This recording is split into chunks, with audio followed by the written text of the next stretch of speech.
Hello, my name is Sheena with Rise Wellness, and this is Activate Your Genius. Thank you so much for being here. Today I am exploring Richard Rudd's first gene key in his book, The Gene Keys. This is the shadow of entropy. This is the gift of freshness, and this is the Siddhi or the highest destiny path of beauty. So this week I'm doing something different. Normally I would have some notes on a PowerPoint. I'd have some kind of rough idea. I maybe would have rehearsed any of this. And this week I have just opted not to do any of those things and just see how this one unfolds this week. So things could get weird. We'll find out. So the shadow of entropy. So when we think about entropy is really this idea that our body is using all of its energy to fuel something inside of us. On the outside, this might mean that we feel kind of lethargic. We don't have a lot of energy to use towards certain things. And all of this has a really powerful purpose. So the dilemma of this shadow is really boredom. So I know that it's probably not the best examples to give, but the ones that pop in my head would be definitely not the best example, but hopefully I can link it in a way that will make some kind of sense. So imagine you have a person in your life who's pregnant. You know that they don't have the energy to do all of the things that they would if they were not pregnant, but you validate it, you justify it because they're growing a human being inside of them. You know, of course you're not going to have all the energy to run a marathon this month. You're pregnant. You know, we have the same validation for a prepubescent kid that's growing into their puberty years, that is sleeping more and eating enough for a small army. We sort of validate it. We just understand their body is going through this major change, so they're using a lot of energy, healing, rejuvenating, growing. So there are just these different areas of our life that we validate this process of not having enough external energy to do some of the things that we might otherwise have in different parts of our lives. Now, what happens with entropy is either ourselves or our community or our society does think there's a problem with us not having this energy, and it tries to solve the problem. It tries to fix its way out of entropy, and entropy can't be solved or fixed. It just is. You can't always have all of this energy and go full speed ahead. Sometimes you just have to rest, heal, rejuvenate. You know, if it weren't for sleep, we wouldn't be able to exist. We wouldn't be able to heal our brain from all the things that it does during the day and our digestion system and everything. We need that sleep to fuel us. So entropy is just allowing our body to go through that natural rhythm of slowing down in order to birth something new. So what's really interesting about this gene is it's the first one. So at this point, I already have done the genes 63 and 64. And this gene is the gift of beauty. 63 and 64 was illumination and truth. And gene key 2 is the programming partner to this. And this is the highest destiny of unity. So Richard Rudd will say these 4 cities really make up everything about our entire existence. So again, that is beauty, unity, illumination, and truth. And we'll go more into it next week with the programming partner, but there's a lot of evidence that gene key 1 and gene key 2 were actually interchanged in the process of writing the I Ching and the historical documents that came out thousands of years ago that the gene keys in human design are basing their information from. And what's really interesting about this and religion and society as a whole is this whole patriarchal system that we are a part of. So gene key 1 is all masculine lines on the I Ching hexagram. So I know I could be sounding Swahili as I'm trying to say this. So each of our genes, each of our DNA traits, there's 64 of them, are going to have an image as the I Ching has come up with. And the image consists of these 6 lines. Some of them are broken up and some of them are just full lines. The full lines are the masculine traits, the broken up ones are the women's traits. So here we have number 1 to the gene keys, which is like the bookends of our life, of everything that there is, and it's beauty and it's masculine.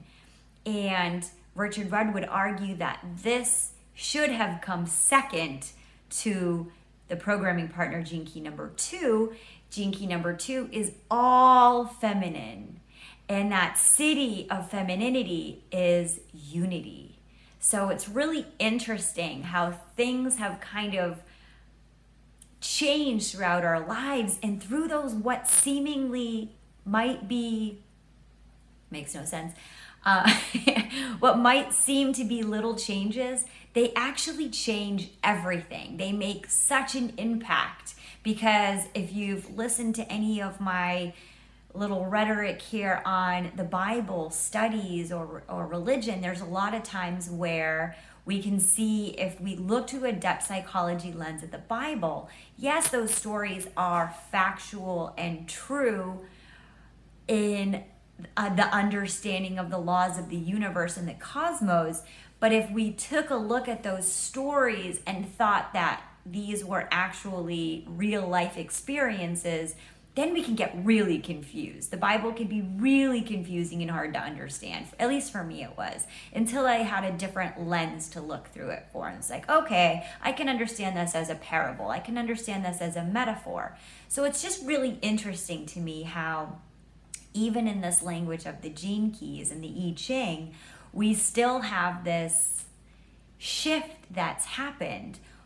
And this shift, which originated thousands of years ago with the I Ching, took the woman from first place and put her into second place.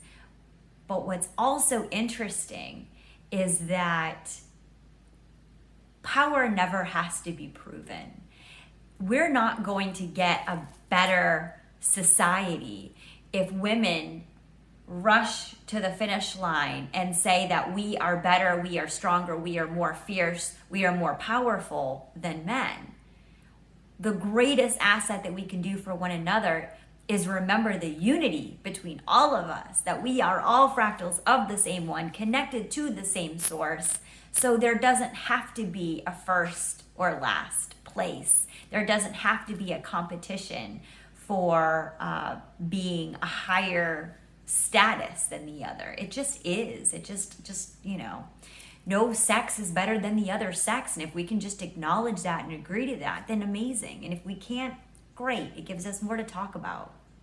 But this shadow of entropy is really interesting, because all of us experience these times in our lives that we're not full of life. We see it in nature. In nature, we just accept the falling leaves. We accept the dying of nature in the winter. We accept the hibernation, because it's how we fuel for the journey ahead, for the rebirth in the spring. So entropy is all about that fueling process. So as I've said before, none of these shadows are inherently bad. They can just get a bad rap sometimes, because we might stay in those low vibrations for much longer than we have to be. So in some of the videos recently, I've talked about formal education and asked that question, the radical question: is formal education really necessary? A lot of us get tuned into operating in a system rather than being outside of that system and thinking creatively and having these out-of-the-box solutions and being really unique, stepping into our individuality. And so through formal education, where a lot of that gets stamped out of us, that little fire in us starts to go away. So that entropy that we feel can stem from that little fire going out. And it's in this moment that we just have to honor that feeling of our fires going out. Some days are going to be rough. you know, in the grand scheme of things. You can't have the sweet without the sour. So some days are just going to be harder than others. But what a lot of us do and society encourages us to do is to move through the boredom, is to go through the entropy, is to journey in it and out of it as fast as possible to get to the other side. But we don't come into freshness if we don't allow the boredom, that entropy, to start doing what it needs to do, taking in that rest for that rejuvenation, for that healing, so that we can create something that's never been here before. And that's what we're all here for. So in a repressive state on this low frequency, these are the people that become depressed. You know, it's not natural for us to be stamped out of our creativity, to be so uniform with others. It is our inherent strength to be creative, to be unusual, to be quirky, to be eclectic, to be different. And I know I've talked a lot about some scars in these videos, which is just the wounds, our ancestral wounds that we carry on with us.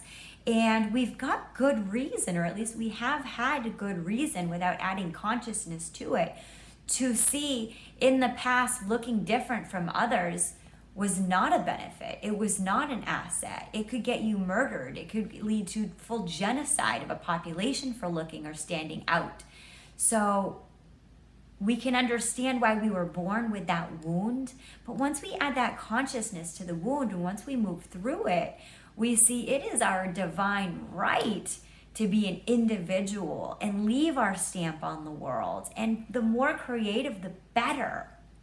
So in a reactive nature of this low vibration, these people are, they're frenetic. So these people, instead of wanting to isolate from others and kind of harbor this depressed state, these people don't want to slow down. These people want to be so included in all of the things that are going on around them because they're afraid of what that isolation might look like for them. They're scared to step into those feelings of boredom, those feelings of sadness, those feelings of lethargy, whatever it looks like. You know, so these ones that are having a bad day or even just having a moment that's kind of rocky or bad, and they're the first persons to pick up the phone and say, help me, I'm in crisis mode, you know, SOS, get everybody over here, I don't feel good, so let's make sure we gain all the forces and have them here and readily available. You know, it's a distraction. And I know that that's hard to say because there's a lot of people that would say, well, isn't that what you do when you're depressed, is you call out to people? But entropy and depression are different, right? So entropy just means we're bored. It just means that we're not fueled. It means that we are birthing something, right? So, you know, when someone is pregnant and they're growing this child inside of them and they don't have the energy to do the things that they would normally have done before their pregnancy, you don't call them and say, girl, I haven't seen you in 2 weeks. Where are you at? Let's get out. Let's do something. You just understand it and accept it. So entropy requires that same kind of acceptance, and it starts with that self-acceptance. It starts with saying, you know what, today is hard, and I'm just going to let today be hard. I'm just going to accept that that's what it is. I'm not going to call people and surround myself with people. I'm not going to isolate. I'm just going to flow. I'm just going to let come, what goes, goes. I'm not going to worry about it and stress about it so much. I'm just going to accept that, you know what, today it's a little bit hard to write my gratitude. I'm noticing today it's a little bit harder to sit in meditation. I'm noticing all of these things without offering them judgment, because the last thing we need to do about our feelings is make ourselves feel bad for having feelings. We just accept it. We'll just accept, you know what, instead of going out, I think I'm going to stay in, you know, or instead of hitting the gym, I think I'm just going to do a couple stretches at home, you know, or instead of writing down all my thoughts in a daily journal, I might just like speak them out loud, you know, for a few minutes. Instead of really pondering something into a deep context, I might just think about it for a few minutes and then let it go and move on.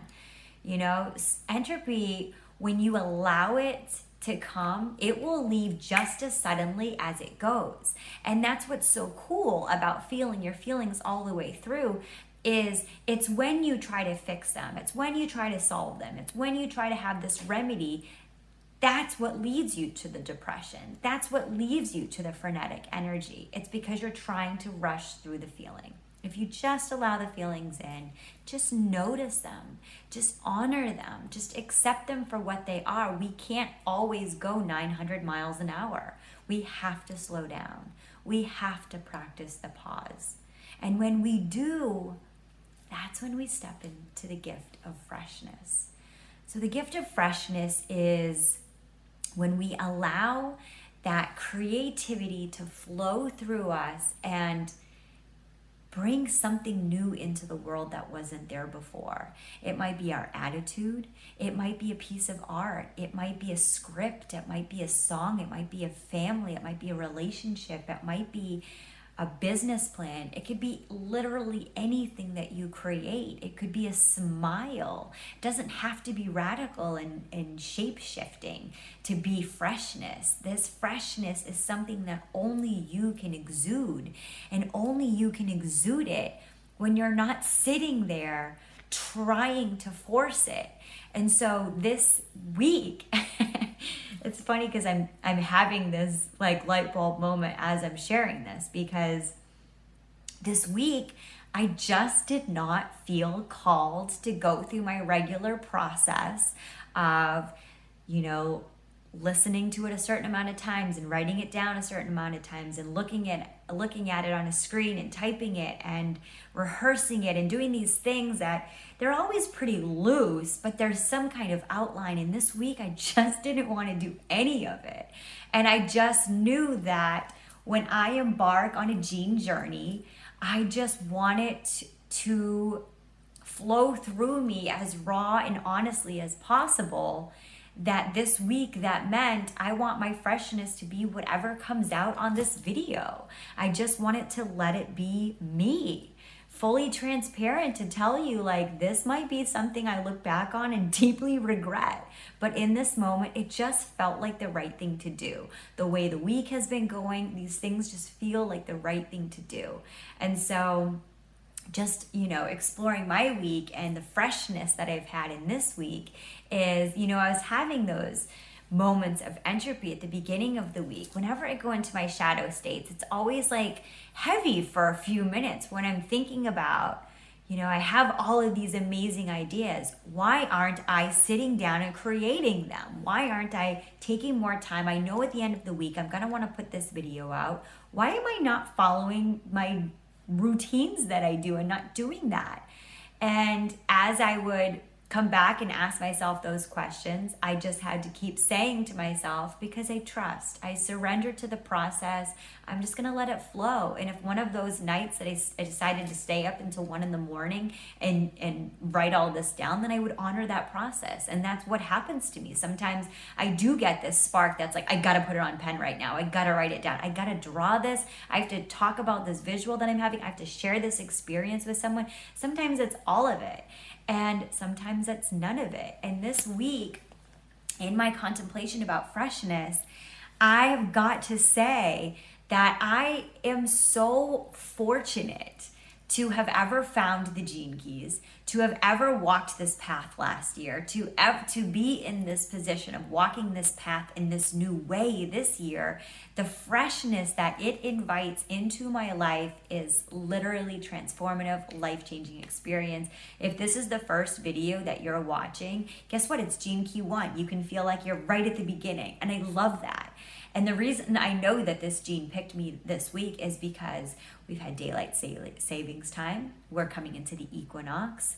This is the start of the new year for a lot of people that will follow an astrological chart before they'll follow a calendar chart.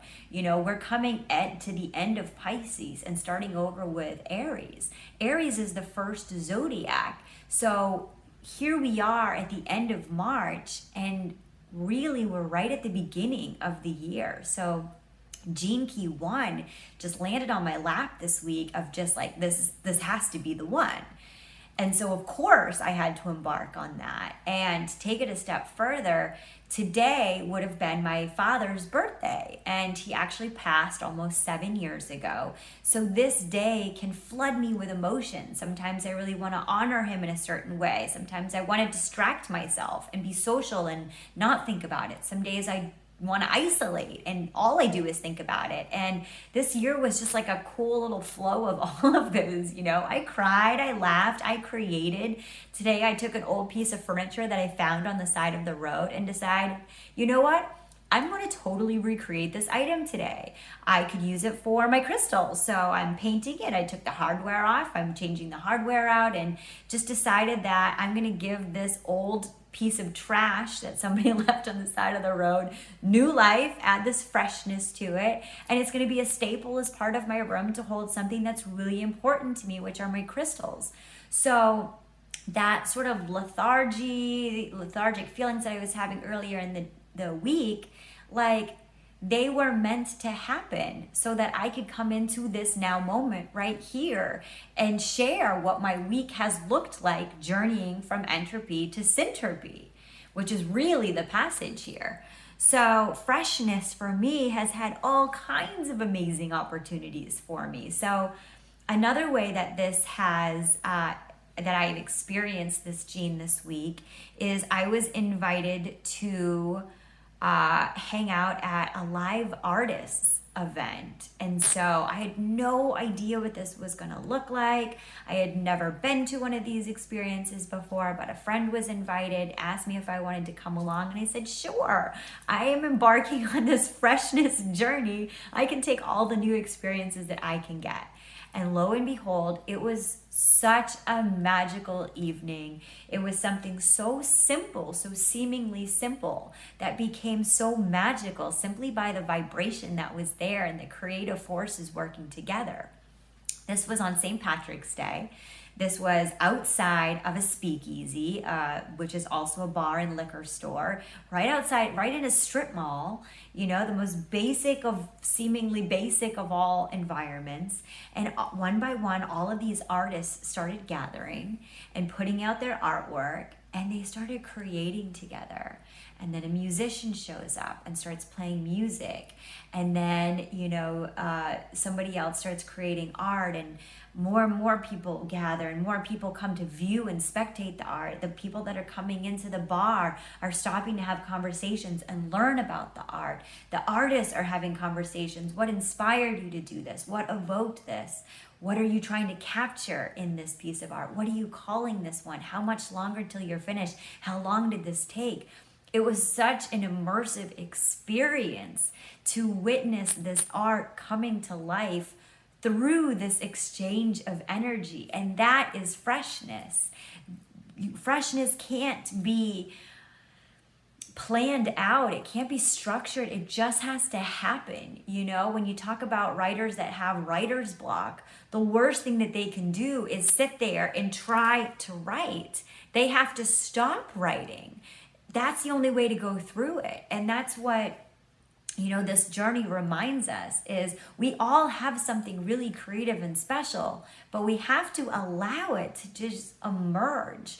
We can't be combative to it. Some people, have this creative expression that someone told them at some point, and they're like, oh, don't do that, right? So, if you've watched anything with Brene Brown, she talks about bravery and courage and all of these wonderful things.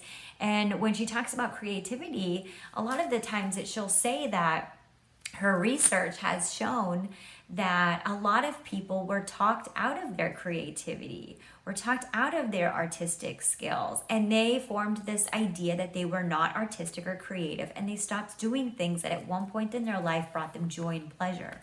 At one point in your life, you could draw an elephant and it could have 6 trunks and 4 ears and 12 toes, and nobody would think anything of it. They would congratulate you for a beautiful picture.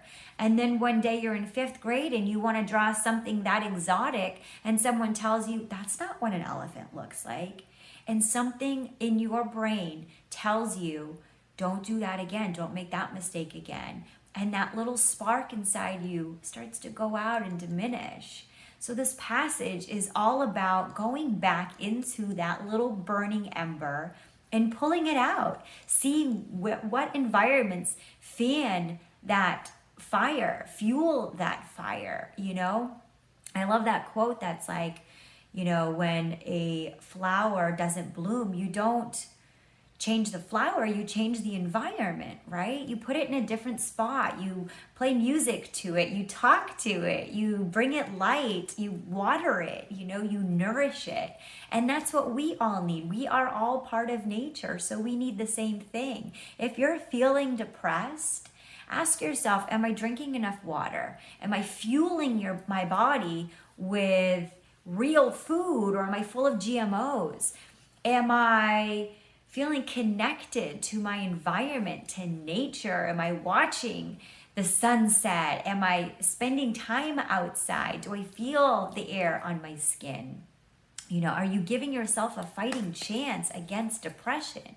Or are you just saying, well, everybody at work is depressed, so what's the, you know, it just is what it is, you know? Like, no, it's not what it is. Change your work, change your environment. You shouldn't be here and be depressed. You came down here for a very special reason, to create something and play on this playground. You won't always have access to this playground. So have fun with it while you can. Enjoy it while you can.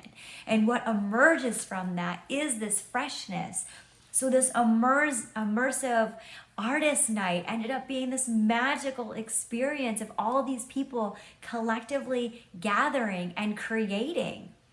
So beyond that experience, I have had a lot of really fun experiences this week. But another one was I went to the reggae festival that St. Petersburg was having this weekend.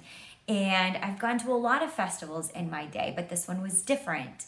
This one, I was on the water. I was having the Florida experience. I was on a paddleboard with my friends, and we were just vibing with all the boats and stopping to dock up with them and anchor up on one of their floaties and just chat with people. Who are you here to hear? Where are you from? Or who are you here to see? I guess at that point it is here because you can't always see the bands. We were able to scurry over to see some of the bands, but it was more about just being in the environment, hearing it from the water. Last night was a full moon. We watched the moon rise from on the water. What an amazing experience it was. And that was true beauty. You know, the art that these artists created in that immersive art gallery night, that was beauty. It was the rawness, the freshness that evoked this amazing thing that only they could have done. And this music festival yesterday, just being on the water and hearing the music, that was beauty. Watching the moon rise out of the clouds at night and this big, beautiful full moon, that was beauty. Today, as I said, it was my dad's birthday, would have been my dad's birthday. And I always get these incredible signs from him that just always reminds me how connected we are. And so in this one, it was so funny. I was with my mother, and she had received a voicemail from my dad's best friend's wife. And she hadn't talked to this woman in years. She listens to the voicemail because she was engaged with something when she couldn't get the phone call, but she listens to the voicemail. And this woman is saying, hey, my daughter just saw your Facebook ad about that furniture that you're giving away. And, you know, I'm interested in connecting with you. My mom asks me, what is this Facebook ad that she's talking about?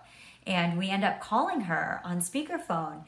Come to find out, this was a Facebook ad that we put on Marketplace years ago, after my dad had died, and I went there to help move everything out of the house, get the house sold, and we were giving everything away. You know, it was fresh start, freshness, fresh start. We have to go on to this new life, this new chapter that we're entering, and so let's get rid of all these things. They served us before, they're not going to serve us now. Let's gift them out to other people that can benefit from having them. So here we are connecting with this woman over this Facebook post that's like 7 years old, that there's no reason in the world why she would have bumped into this post. But it got us to chat. And we learned that her husband had passed after my dad passed, and they were best friends. So we got to share about their friendship and the love that they had for each other. And now that was my sign just to say they've connected. They are back in each other's company again. And not like I feel like death separates us, but it does in a certain way. So because I'm living and I have these human experiences, to know that they've reconnected in their spiritual realm gives me a sense of peace. It's my dad's way of saying, I'm celebrating my birthday with my best friend.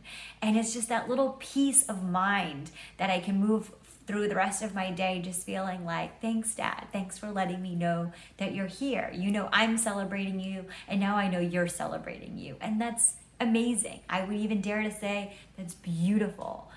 You know, when I go into this city of beauty, there are no words, right? So when we go into all of the cities, we go beyond language, and a lot of times we go beyond human understanding. So the mantra that keeps coming back to me all this week is that true beauty only moves us when we are truly rooted. Yeah, that's how I want to say that. True beauty only moves us when we are truly rooted. So when we are feeling connected to everything, we experience beauty. And a lot of language takes the magic out of things. And so this city is no different. It's one of those cities that I can't talk to you about beauty and put it into language. Beauty isn't a pretty face. It isn't a pretty thought, a pretty mind, a pretty body. It's deeper than that. It's more than that. It's more than our human brain can even wrap its mind around. You know, a lot of times with these genes, we go through this ebb and flow passage.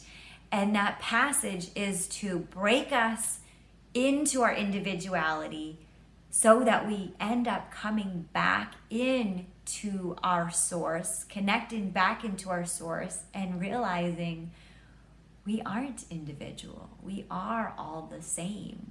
And that's how we stay connected, because we are the same. So when we come into this physical body and have this human experience, that's why this has to be the playground, because we can manipulate matter. We can fall in love, or as I say, we can rise in love, because there's no falling around here. We can have these amazing experiences that we can only have when we're in this physical body. So have fun with it. And when we feel bored, I invite you to take a moment and just sit with that feeling of being bored and think, how magical that I get to have this feeling of boredom. And the reason that I have that feeling of boredom is because there's something inside of me that wants to be fanned and fueled into action. This gene is part of the codon ring of fire, just like the one I did last week, the 14th gene around compromise. So no, it's not the programming partner, but it's still a union of this ring of fire. And what we learned last week about this ring of fire is that we all need to be fanned into action. We need to be fueled. And a lot of times education doesn't do it for us. And a lot of times society doesn't do it for us. If we're operating on our shadow frequency, we can keep getting validated by society that it's okay to live a compromised life, that it's fine to be mediocre, that it's okay to have your creativity stamped out of you, that you weren't meant to be an artist anyways. You know, but this gene reminds us that this is the first gene.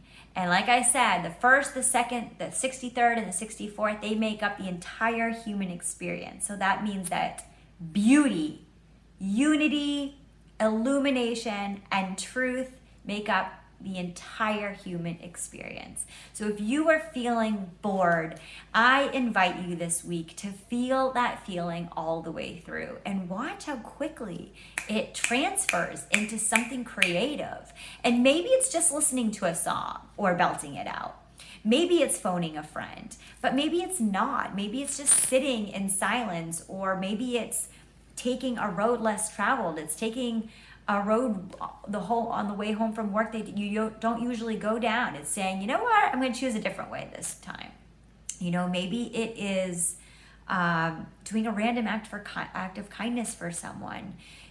Freshness is whatever you want it to be. There is no right or wrong. This freshness coming into my life this week, again, it's finding a piece of furniture on the side of the road and saying, that looks like a ground score. I think I'm going to paint that and make it something really important to me, which is going to be the place that I hold all of my crystals that are all really important to me. It's adding new life to something, like the woman that is, in pregnancy, my words are just not happening. But, she's pregnant with something, she's birthing something, she's creating something new to life. And now here, this gene is all masculine. Well, guess what? Males and the male part of our minds are just as creative, are just as possible at birthing something into creation as the feminine, but we don't always spark it. We don't always give it that life. So this week, I really just invite you to do things that are out of the ordinary for you, to create a new recipe, to plan a trip to a place you've never been, to create magic out of the ordinary, to create an experience that you've already had, but do it differently. And that's anything from brushing your teeth to attending a music festival by way of water instead of by land. Whatever it is, it's just creating, really what it is creating these new neural pathways around something that you've done habitually or something that you're driven to do. Our unconscious is a whole bunch of patterns. And when we add consciousness and mindfulness to everything, it's when we are intentionally breaking away the patterns and recreating them to better aligned ones, higher vibrational ones, things that match the energy of the now moment. So when I think about beauty, I think about, as I said, a lot of these cities are beyond language, and that's tough for our human mind to always understand. But as soon as we classify something else, something outside of us as beautiful, we separate ourselves from it. And that's the problem with trying to articulate beauty, is it forces us to separate ourselves from it. And really, beauty is all about our connectedness to everything, to source, to life, to this universe, to all of these galaxies. It's the connectedness that gives us the real freshness, the real beauty. That's not throwing on a shade of lipstick. It's sunsets, it's the moonrise, it's that beautiful flower emerging out of the concrete sidewalk. It's that tree that's been there for hundreds of years. It's that first whimper of that new baby that just got brought into life. Beauty is all of these things that leave us speechless, that leave us awestruck. It's beyond words. And that is what you are here to create. It doesn't have to be by way of child. It doesn't have to be by way of your career. It doesn't have to be by way of relationships. It can be literally anything. It can be your smile. It can be that glimmer in your eye when you're talking about something that you're passionate about. I just invite you this week to allow, as I always do, to allow all the feelings in and accept them. And especially if you are a parent and your children come up to you to say, I'm bored, what should I do? Allow them to be bored. Don't give them a single thought of anything that they should do. Allow them to be bored. Marvel in the magic of boredom. Well, what do you want to do? Well, what do you think we should do? Excite them, empower them to be curious, to get excited about this feeling that's coming up. So instead of rushing to just put on a TV show that they're going to fall asleep to, do something. Get out the coloring books, get out in nature, go for a walk, whatever it is, you know? That's why I just wanted to let this video land this week, because I can't tell you how to be fresh. I can't tell you how to be creative. I can't tell you what is beautiful, but I invite you to explore it. I invite you to find it. I invite you to make time for it. If you're feeling a lack of energy, instead of beating yourself up for being unproductive, know that your body is creating something so magical that it needs to use all of its resources for it to emerge. Don't let it go out. Don't stifle that flame. Don't burn it out. Let it come out. Let it be unique. Let it be interesting. Let it be weird. You're right. You're here to be limited edition, not just like everyone else. Whatever it is, you are right. You are special for having that thought, that idea, that plan, whatever it is. I just invite you to step into whatever that looks like this week.